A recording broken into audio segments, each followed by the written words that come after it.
Hello everyone and welcome to this video for parents and carers.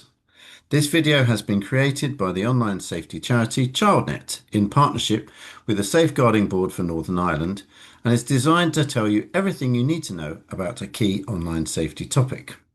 Today we are talking about the different tools available on the devices and apps your family access to help protect and monitor their internet use, including privacy settings and parental controls.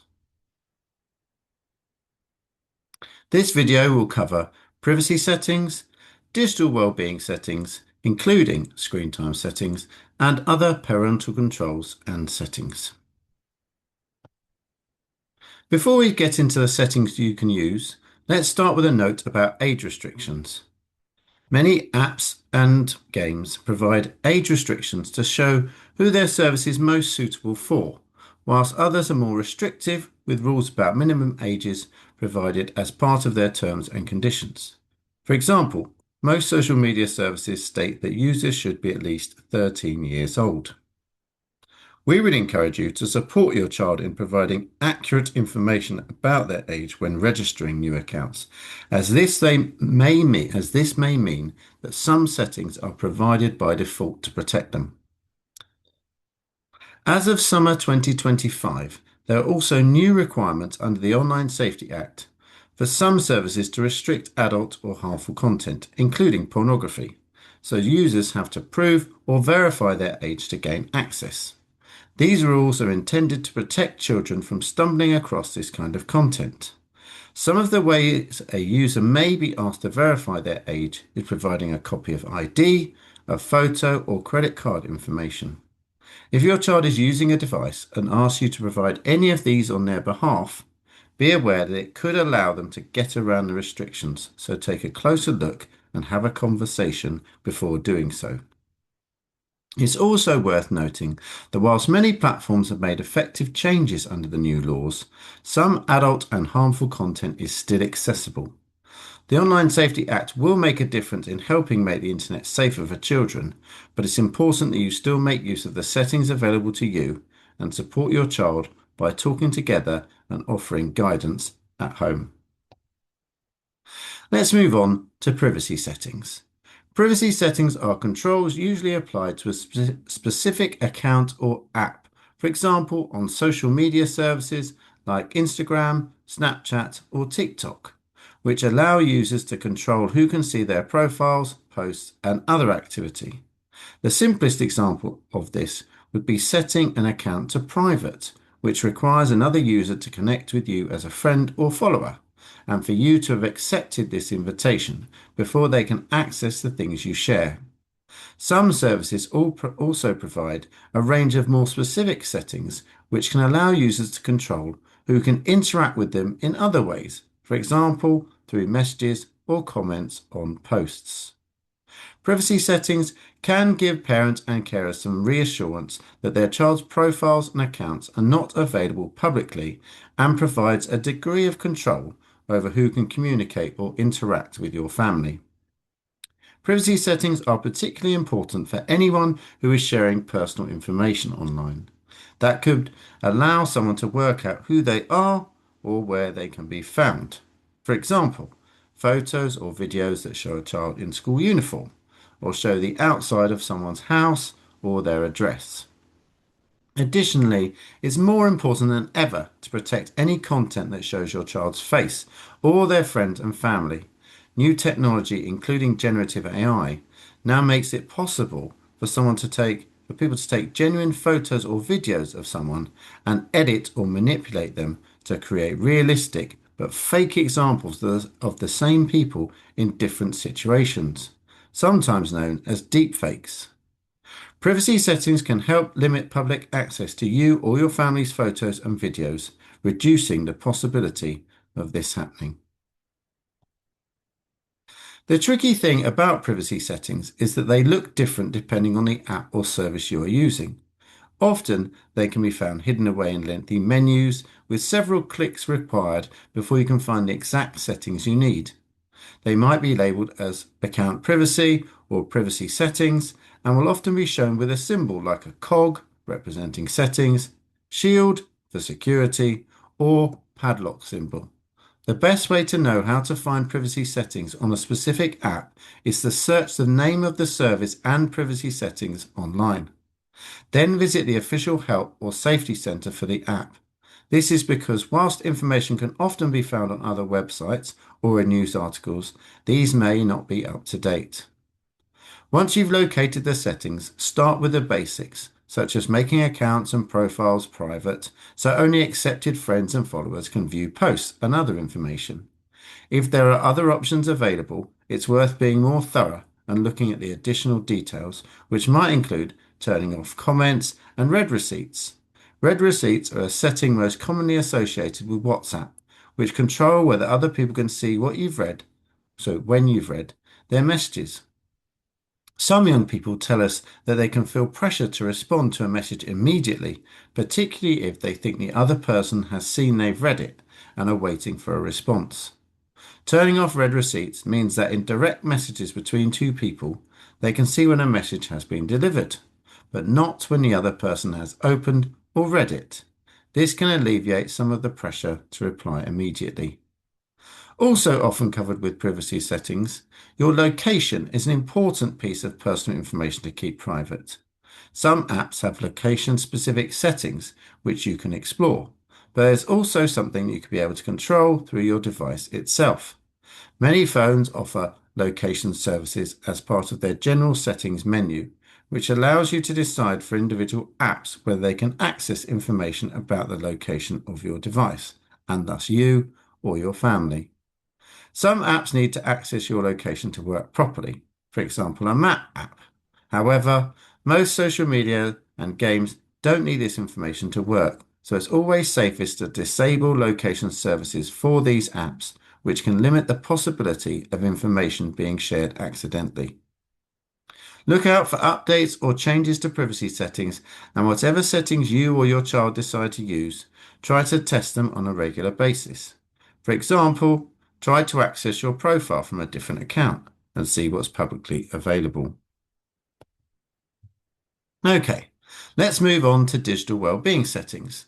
Digital well-being is all about how going online makes somebody feel and can be impacted by the amount of time they spend online, the choices they're making, the content they're seeing, and the interactions they're having.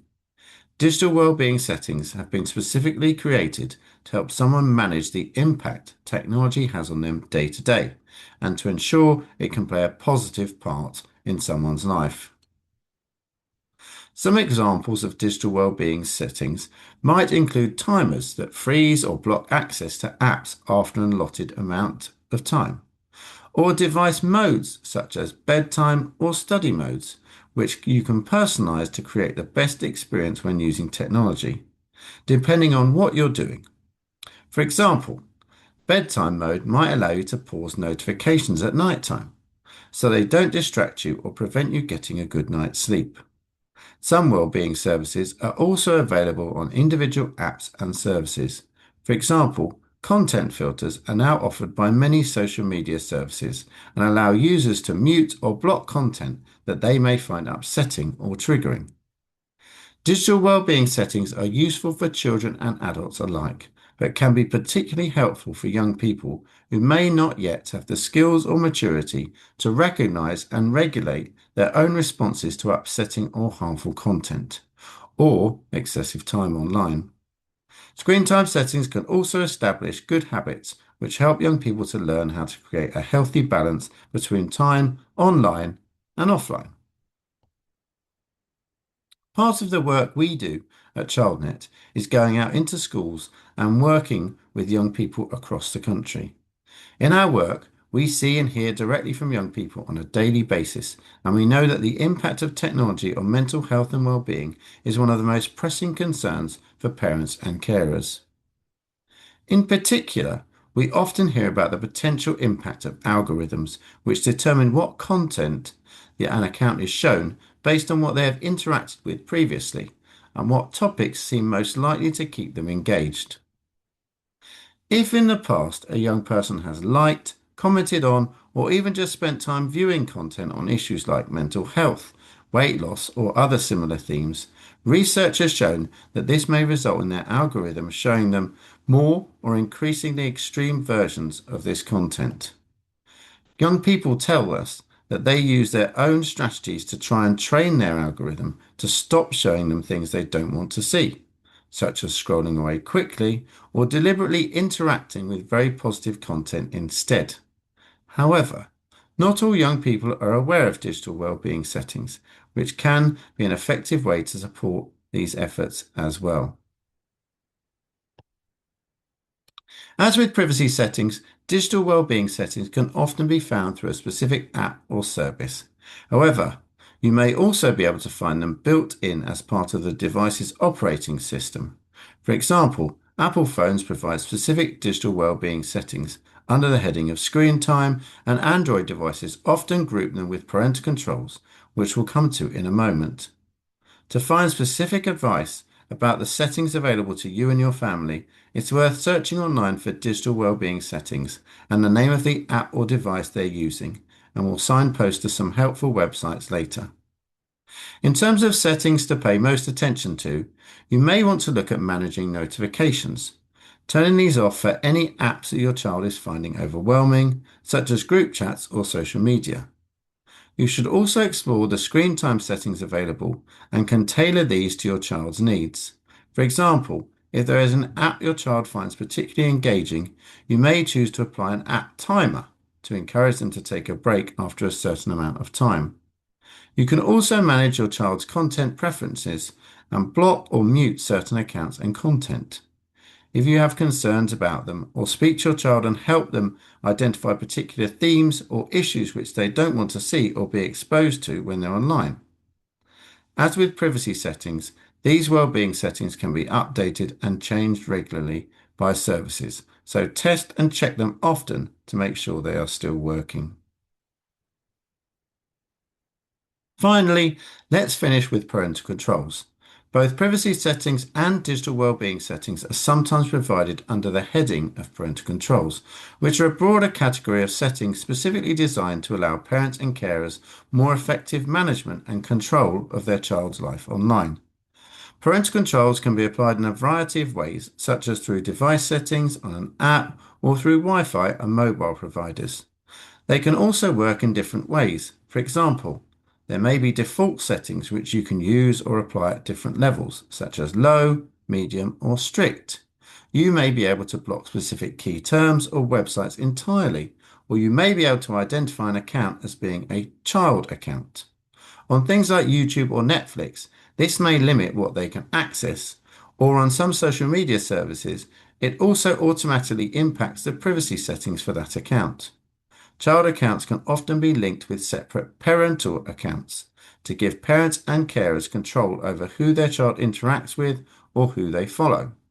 There are also apps and services such as Google Family Link, which pair a child's device with a parent's and which can help parents control screen time, restrict certain content, and view their child's location. Unfortunately, as we've already described with privacy and well-being settings, parental controls will be different for every family, depending on the devices you have at home and the services you use most regularly. If you are purchasing a new device for a child, it's a great idea to talk to the retailer and get their support on setting up controls ahead of time. For example, Apple stores and most phone retailers will offer this kind of service. However, you can also access detailed advice and guidance via Internet Matters. Internet Matters provides many detailed guides with clear instructions on how to set up parental controls on a variety of social media apps, devices, games, and even through your home's broadband provider. Most parental controls are free to use, so use Internet Matters to see what options are available. It's important to experiment with these controls to see what works best for you and your family. Every child and family is different, and you know your child best. Reflect regularly on whether the controls you have in place are working for you and your child. It's important to be open with your child about the settings you use and the parental controls you put in place and why you're using them.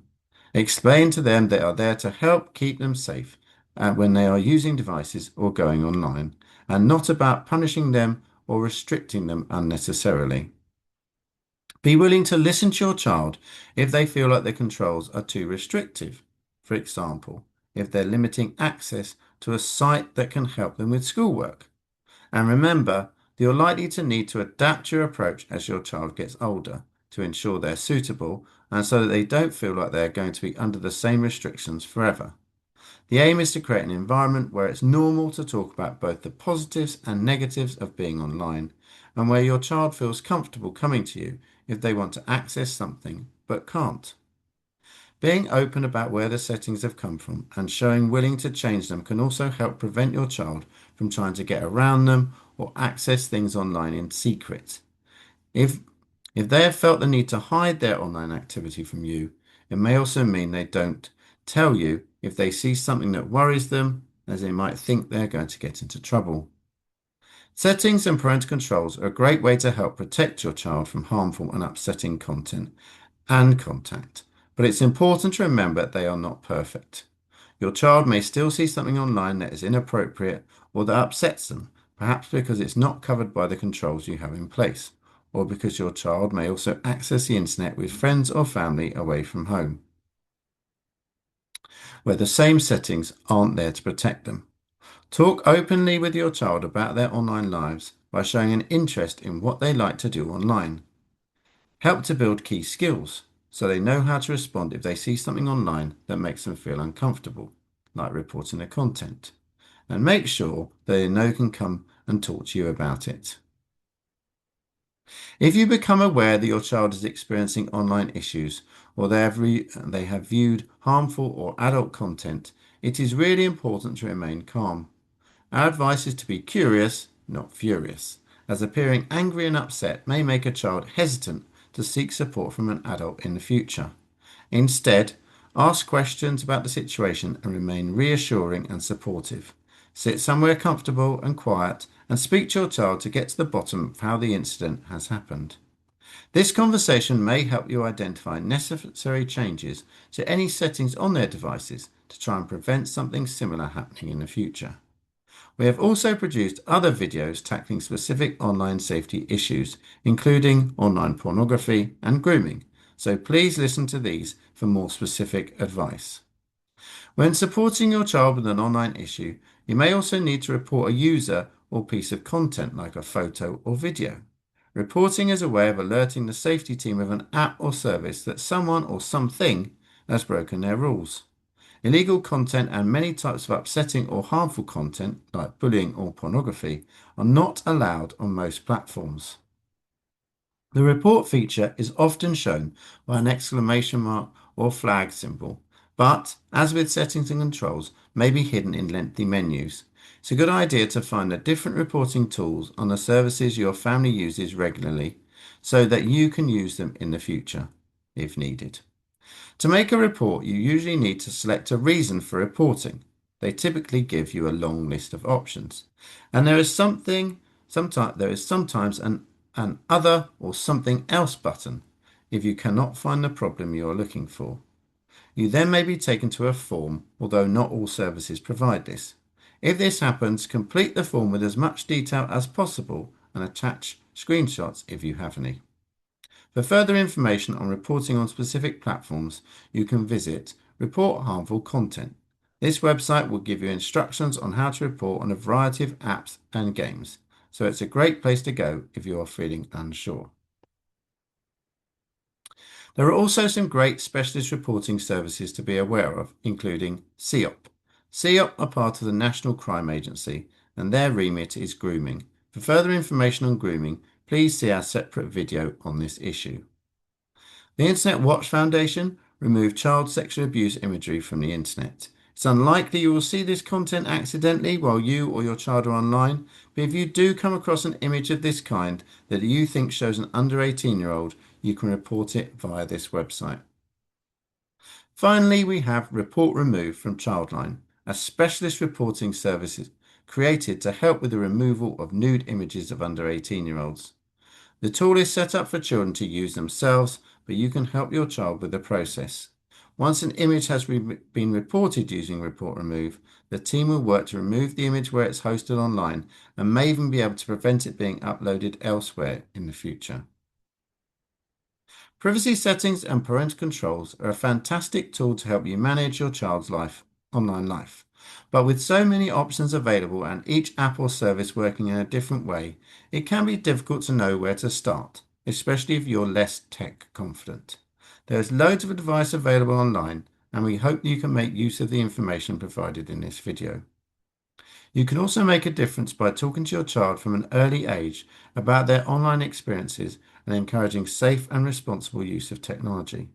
The more you talk about your child's life online, the more likely it is you'll be able to spot if your child is experiencing any online issues and therefore need further help or change to their device settings.